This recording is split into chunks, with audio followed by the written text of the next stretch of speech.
नमस्कार, मैं मोहित पूनम रंजन और आज विश्लेषण में हम चर्चा करेंगे आर्टिकल 356 का।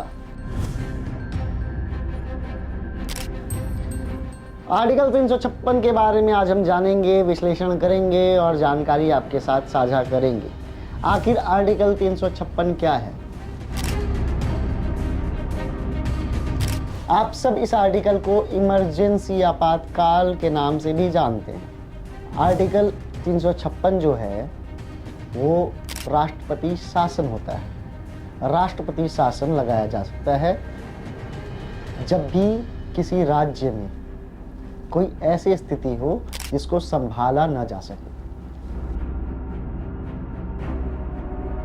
राष्ट्रपति तब अपने कंट्रोल में उस राज्य का शासन व्यवस्था ले लेते हैं। इसी को राष्ट्रपति शासन या आर्टिकल 356 कहते हैं। आप सब जानते हैं कि विश्लेषण में हम उन दबी कुचली खबरों को सामने लेकर आते हैं जिसमें सच छुपा हो, जिसमें न्याय की गुहार हो और जिनसे आपका सरोकार हो। आज हम राष्ट्रपति शासन के बारे में बात करेंगे। कांग्रेस हमेशा भारतीय जनता पार्टी पर संविधान को कुचलने का आरोप लगाती है। संविधान को कुचल दिया गया, संविधान को दबा दिया गया, देश खराब हो रहा है, संविधान गिराया जा रहा है, बदला जा रहा है। ऐसे कई आरोप आप बार बार सुनते होंगे अपने टीवी न्यूज़ चैनल्स के माध्यम से। लेकिन मैं आज आपको बताऊंगा कि आज तक सबसे ज़्यादा राष्ट्रपति शासन किसके सरकार में, किसके कार्यकाल में लगाई गई। मैं आज गिनकर बताऊंगा कि आज तक राष्ट्रपति शासन किसके सरकार में ज़्यादा लगा है। हालांकि ये भी मैं बता दूं, भारतीय जनता पार्टी भी राष्ट्रपति शासन लगाई है, लेकिन भारतीय जनता पार्टी उस समय राष्ट्रपति शासन लगाई है जब सरकार गिर गई हो। लेकिन कांग्रेस ने सरकार को बर्खास्त करने के लिए राष्ट्रपति शासन लगाया है। मैं एक और चीज़ बता दूं कि आमतौर पर इसे 6 महीने के लिए लगाया जाता है, लेकिन अगर उस राज्य का हाल बुरा होता है, उस राज्य में स्थिति बहुत ख़राब होती है, बद से बदतर होती है, तो इसको 3 साल तक के लिए बढ़ाया जा सकता है। आपातकाल भी राष्ट्रपति शासन था जो कि इंदिरा गांधी के द्वारा लगाया गया था पूरे देश में। इंदिरा गांधी अपने आप को अपनी सरकार बचाने के लिए या अपने आप को जेल से बचाने के लिए उस समय राष्ट्रपति शासन लगाई। और उस समय तो ऐसे बहुत सारे आरोप लगे जिसमें सुप्रीम कोर्ट के जजों पर भी आरोप लगे कि कानून व्यवस्था को भंग कर दिया गया या कानूनी तरीके से न्याय नहीं मिला, और बहुत सारे आरोप लगे संजय गांधी पर भी, गांधी परिवार पर। हम बताते हैं आपको, आज मैं आपको बताता हूं कि देश में अब तक 132 बार अलग अलग राज्यों में राष्ट्रपति शासन लगा है। इसमें से तकरीबन 90 बार राष्ट्रपति शासन कांग्रेस के कार्यकाल में लगाया गया है। कांग्रेस की सरकार थी तब लगाया गया है। जवाहरलाल नेहरू कांग्रेस यानी देश के जो पहले प्रधानमंत्री थे और कांग्रेस के अध्यक्ष भी थे, जो ज़बरदस्ती अध्यक्ष बने थे, उन्होंने अपने कार्यकाल के दौरान 7 बार राष्ट्रपति शासन लगाया था और बनी हुई सरकार को बर्खास्त किया था। बनी हुई सरकार को बर्खास्त करने का मतलब कि जो सरकार को राज्य की जनता ने चुना उसको बर्खास्त कर अपना शासनकाल लगाया।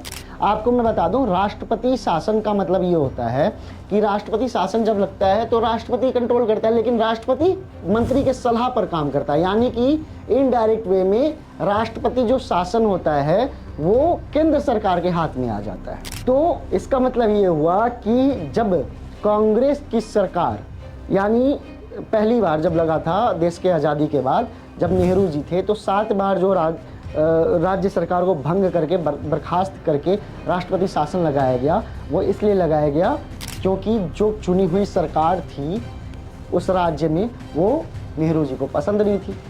ये नेहरू जी की बात है। इंदिरा गांधी ने सबसे अधिक बार संविधान को कुचला है। 51 बार राष्ट्रपति शासन लगाकर चुनी हुई सरकार को गिराने का काम किया है। 51 बार। सोचने की बात है कि एक राज्य की जनता अपने नेता को चुनती है, क्योंकि वो नेता आपको, वो राज्य की सरकार आपको पसंद नहीं है, या वो राज्य की सरकार आपको पसंद नहीं करती है, आप उस राज्य की सरकार को बर्खास्त करके राष्ट्रपति शासन लगा देती हैं और आप इल्जाम किसी और पार्टी पर लगाती है कि संविधान को कुचला जा रहा है। आपकी पार्टी आज भी लगा रही है। मोरारजी देसाई जनता पार्टी से प्रधानमंत्री बने, इन्होंने कुल 21 बार चुनी हुई सरकार को बर्खास्त किया, कुल 21 बार। राजीव गांधी ने 6 बार चुनी हुई सरकार को बर्खास्त कर राष्ट्रपति शासन लगाया। नरसिम्हा राव भी 11 बार चुनी हुई सरकार को बर्खास्त कर चुके हैं, यानी राष्ट्रपति शासन लगा चुके हैं। अटल बिहारी वाजपेयी भी 5 बार राष्ट्रपति शासन लगा चुके हैं। मनमोहन सिंह भी 12 बार राष्ट्रपति शासन लगा चुके हैं और नरेंद्र मोदी 10 बार राष्ट्रपति शासन लगा चुके हैं। तो कहने की बात यह है बंधु कि देश में राष्ट्रपति शासन 132 बार किसने लगाया, देश के संविधान को 132 बार किसने कुचला। गलत सब होते हैं, ज़्यादा बड़ी गलती किसकी है ये जानना ज़रूरी है। भारत एक लोकतांत्रिक देश है, लोकतंत्र है, दुनिया का सबसे मजबूत लोकतंत्र भारत में है।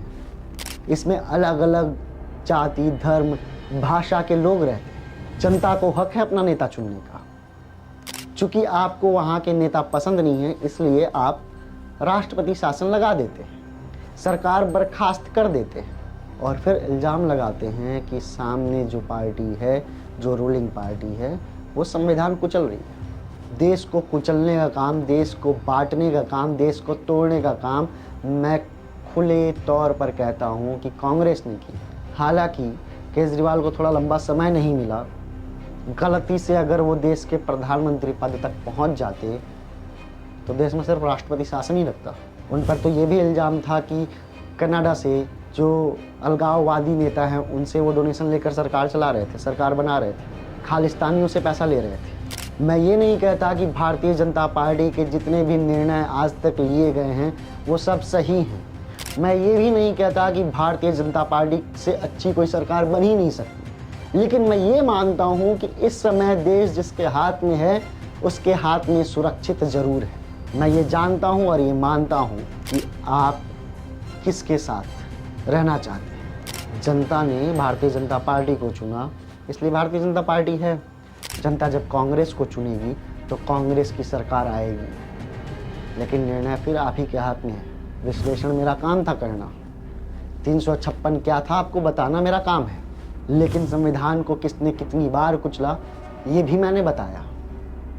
मैंने कोई पक्षपात नहीं किया, मैंने सच आपके सामने रखा है। गलती किसकी कितनी बड़ी है, कौन बड़ा गलत है, ये मैंने बताया है। अब निर्णय आपका है। इस देश में किसकी सरकार रहनी चाहिए, कौन देश का नेता रहना चाहिए, किसके अंदर बड़ी और अच्छी लीडरशिप क्वालिटी है, ये आपको देखना पड़ेगा।